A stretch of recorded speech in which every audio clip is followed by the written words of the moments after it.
What's up, YouTube? Capital G here, showing you guys the Winwich Eidolon artifact deck that was on my channel a couple of days ago. People were kind of asking for this. I thought that a lot of people already knew what this deck looked like, but just a brief explanation of the deck. So basically, it hit the scene a few weeks ago in the OCG, and it actually, in many tournaments, went toe-to-toe with Zodiac Beast, which is actually pretty impressive because we all know that Zodiac Beast is pretty much tier 0 in the OCG. In fact, after their ban list, their January 1st ban list, it looks like Zodiac Beast might even be more dominant, if that is even possible, because, things like ABC losing, Supply Hanger definitely hurts that deck, and losing 110 key or going down to 110 key really didn't hurt Zodiac Beast all that much because they still have their Malmarat, they still have the triangle, they still have, the pieces that they need to go off and stuff like that. So this deck, the Winwich Artifact Eidolon, it was designed to be a hard counter to mainly a lot of the meta decks,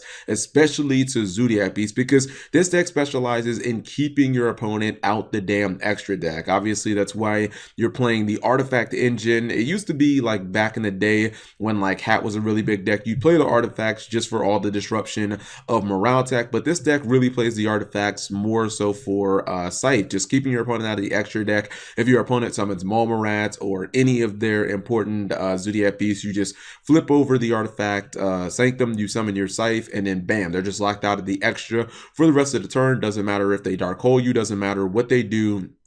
They're not going to be able to establish like a really big board. Same reason why you're running the dimensional barriers. It's a chainable card, so if they Twin Twister you, if they blind MST and they try and target this card, doesn't matter. You just flip it over and they're locked out of the extra deck for the turn. What's really cool about here is how the Wind Witches function. And Wind Witches not only give you a ridiculously strong turn 1 play in Crystal Wing Synchro Dragon, which will be immune to things like Kaiju Interrupted Slumber and actually just immune to destruction, random Geki's Dark Hole, because we have a lot of destruction in the TCG, but it actually works really well from the graveyard as well, because obviously Eidolons have all the attributes covered, but Radiant is one of the best ones because it has a built-in Book of Moon that you can use once per turn. Book of Moon's already a strong card. If you've got a monster with a built-in Book of Moon, it's super good. So when you actually use your Wind Witches, they kind of work double time from the graveyard, and just really, really good. You guys know Ice Bell. It's the card that when you don't have any monsters on the field,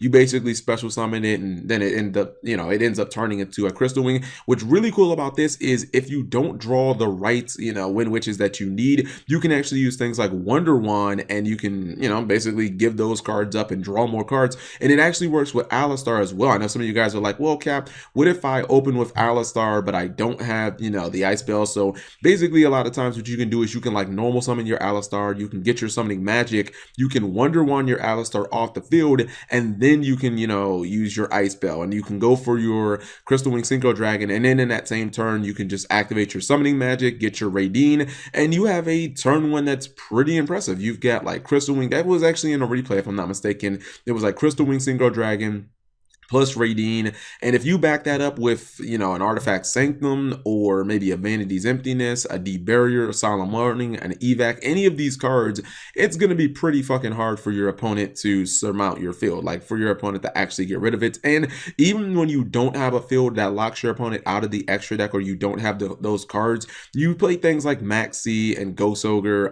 You could use Effect Veiler. I don't like Effect Veiler as much, but using hand traps, you can basically just make sure that you kind of discourage your opponent from going balls to the wall with Maxi, or if they go into the extra deck, you can possibly try and blow their monster up with Ghost Ogre and Snow Rabbit. Now, what's really cool about Eidolons is they have a really good grind game, and it's simply because you can use your opponent's extra deck, or excuse me, you can use your opponent's graveyard to fuel your extra deck plays, or you can just use your artifacts. You can disrupt your opponent with them. If you have 2 of them, you can go for like an Exceed play of like Pallades or something like that. I've already talked about how you can synchro with your Wind Witches, or if you don't have all the cards you need to synchro, just throw them bitches to Wonder Wand and draw some more cards. But then you can just constantly juggle this card, Eidolon Summoning Magic, over and over and over again. This card gets you Alistar, Alistar gets this, and you just constantly use your graveyard basically as a second toolbox. Like when you use your Maxi, throw it in the graveyard, draw a bunch of of cards, and then you can basically banish your Maxi and you can summon a fusion with it because they have all the attributes covered. Now, the deck will probably be a little stronger in the OCG because, well, I don't know. I don't necessarily want to say like stronger, but the builds will look a little different because they have super polymerization legal in the OCG, and that card is, for obvious reasons, godly in this deck because much like the card was broken in Shadows because it was always live, like Shadows had every single attribute basically, like it's pretty much broken in this deck as well because you've got everything from fire, wind. I don't necessarily run the water, or I don't run the water because I feel like there's not that many water monsters that people are running in the meta. Like, I guess if you run in the Paleozoic or Mermail, there's that, but outside of that, you're just kind of relying on your opponent to maybe use like a Norden. Maybe actually in the TCG, the water one will be better because Norden is in the game and we do have more water ones, but you guys can kind of decide if you want to run that one if you feel like it. But anyways, this is just kind of the deck. It is very anti-meta. It does kind of feel like the old school hat from like 2014 because it's a collection of a bunch of smaller archetypes that combine to make one kind of super anti-meta stun deck. You've got obviously the Eidolon, which makes up a pretty good portion of the deck. You have the artifacts, which is the monsters, and then like the sanctums, and then you have the little mini engines of the Wind Witches, which is 6 cards that basically bolster some extremely strong synchro play. So let me know what you guys think. And also, how strong do you guys believe this deck will be when it is released in the TCG and we get all the pieces? I think it's going to be pretty strong. And the cool thing is, the more popular and the better that decks like Zodiac Beast and Fluffles and Metaphors do at events, the better that this deck actually becomes. And the more attractive it is because those decks rely so much on their extra deck and you just have so many pieces and so many tools to make it so that they won't be able to do that. And unless it's like Paleozoic, a deck that actually runs a significant amount of back row and can defend itself, decks like Fluffles and Metaphors and Zodiac Beast, like you don't really have to worry about that many traps in them.